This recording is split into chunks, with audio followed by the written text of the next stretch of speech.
It is just a week since actor politician C. Joseph Vijay took over as Tamil Nadu Chief Minister, but the state has seen a flood of fake political narratives.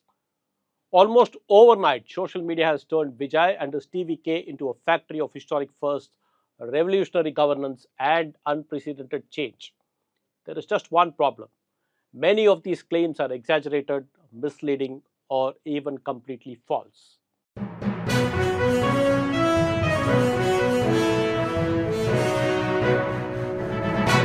Vanakkam. This is T. Suresh Kumar. Thank you for joining me in this special episode of the Hindu Focus Tamil Nadu. Today, let us separate the real from the real. Ever since TVK won 108 seats, social media has been flooded with viral political messaging. Interestingly, most of these claims are not officially coming from the TVK or the government, but they are being amplified through influencers, anonymous handles, fan pages, YouTube channels, and WhatsApp groups. And they come in different languages: Tamil, English, Hindi, even Urdu. Every few hours, a new Vijay revolution appears online. Before one claim gets fact checked, another goes viral. Let us start with one major claim. Soon after the election, social media celebrated TVK for supposedly creating a social revolution by fielding large number of scheduled caste candidates in general constituencies.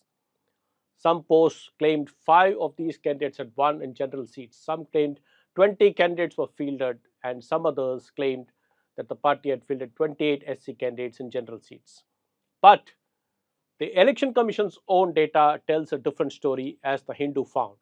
Only one TVK SC candidate was fielded in a general constituency, Shankarapuram, and even he lost.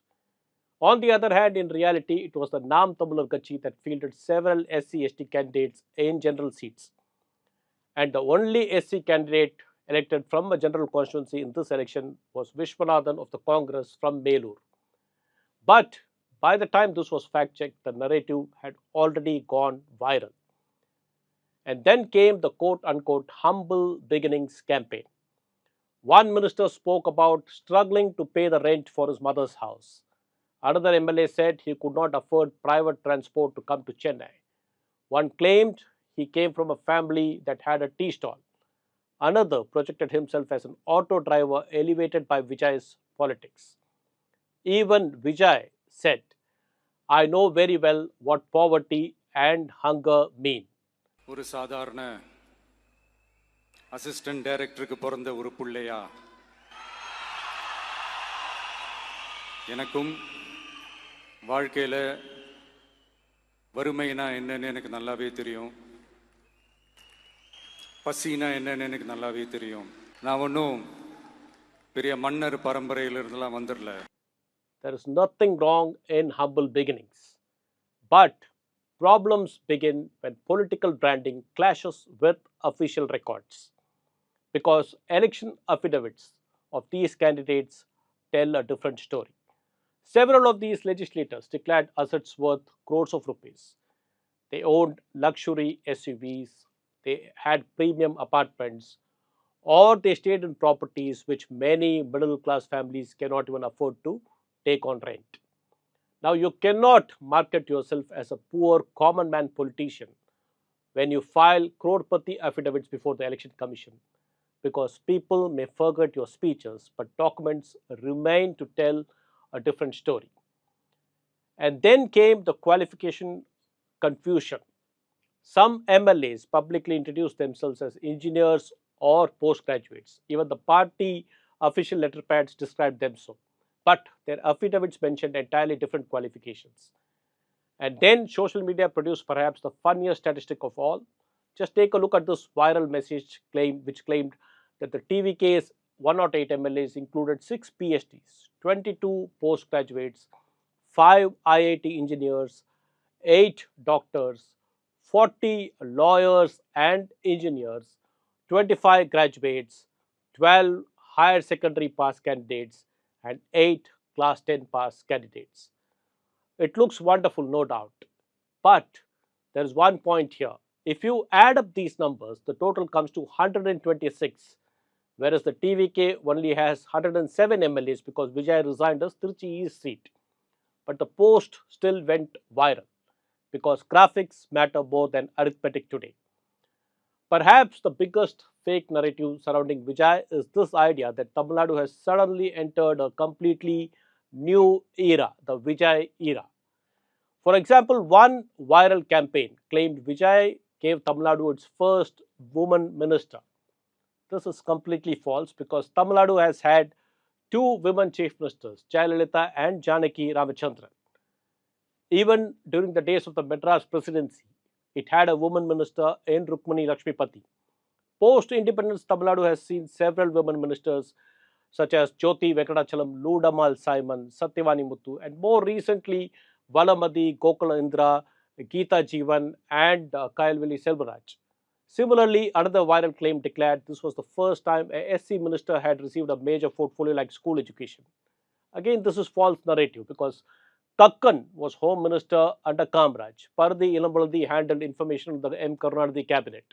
Dhanapal became Speaker under Jayalalitha and he also held the food portfolio earlier. Govi Chilian handled higher education in the outgoing MK Stalin cabinet. So history certainly did not begin in the Vijay era. Then came the use of AI. An image of Vijay eating lunch from a simple tiffin box inside the secretariat went massively viral. The message here was obvious. Look how simple and humble the chief minister is, except for the fact that this image was AI generated and not real. But even after being exposed, it continued circulating online. Then another viral post celebrated Vijay for removing the white towel placed behind the chief minister's chair after criticism emerged online. People projected it as a proof of responsive governance. But photos from the archives show earlier chief ministers too did not use such towels, be it Karunanidhi, Jayalalitha or Stalin. Again, an ordinary issue became a manufactured success story. Now, this same pattern has appeared in claims relating to governance. A complaints portal was hailed as Vijay's innovation. In reality, it was the existing chief minister's self portal that has been functioning for more than 25 years.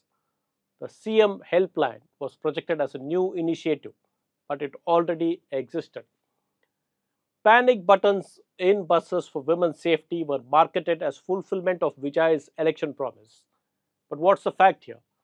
The MTC buses in Chennai already have panic buttons. Even old government circulars are now being recycled as achievements of the Vijay era. For instance, a year-old circular asking sub-registrars to provide seating for the public was circulated as a brand new reform, and even some television channels fell for it. And then came perhaps the most unintentionally funny example. A viral post showed olive ridley turtle hatchlings being released into the sea with this caption: in the Talabadi Vijay era, every tiny step towards the ocean is a victory for nature. But there's a tiny problem in this. Tamil Nadu has been releasing olive ridley hatchlings every year along the coastline for decades. But apparently now even turtles are part of the Vijay wave. Now let us be fair. People genuinely voted for change. But nobody expects Vijay to transform governance overnight because real governance takes time. And if Vijay genuinely introduces innovative governance models, then people will recognize it naturally, organically, without fake amplification. Because the real danger here is not criticism from the opposition. The real danger is unrealistic expectations created by over enthusiastic supporters. When every old scheme is marketed as a revolution, when every routine action is treated as historic, when AI image becomes propaganda material, then eventually people will stop trusting even genuine achievements. And that becomes dangerous for governance itself. Vijay certainly does not need this. He needs credibility. His government should focus less on viral reels and more on measurable governance. This is where the State Information Department, the DIPR, must play a serious role, not through expensive propaganda units, not through the fact check unit. In fact, that needs to be disbanded, but through quick technology driven clarification systems that immediately debunk fake claims linked to the government. And perhaps the best thing Vijay can do right now is publicly discourage this culture of fake glorification. He must also discourage exaggerated political branding because humility is not proved through emotional poverty stories. It is proved through governance and public contact.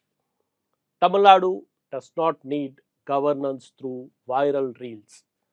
It needs governance which is rooted in facts, delivery, and accountability. Because finally, governments are judged by performance, not by WhatsApp forwards or social media posts. On that note, this is D. Suresh Kumar signing off. I shall meet you in another video. Thank you.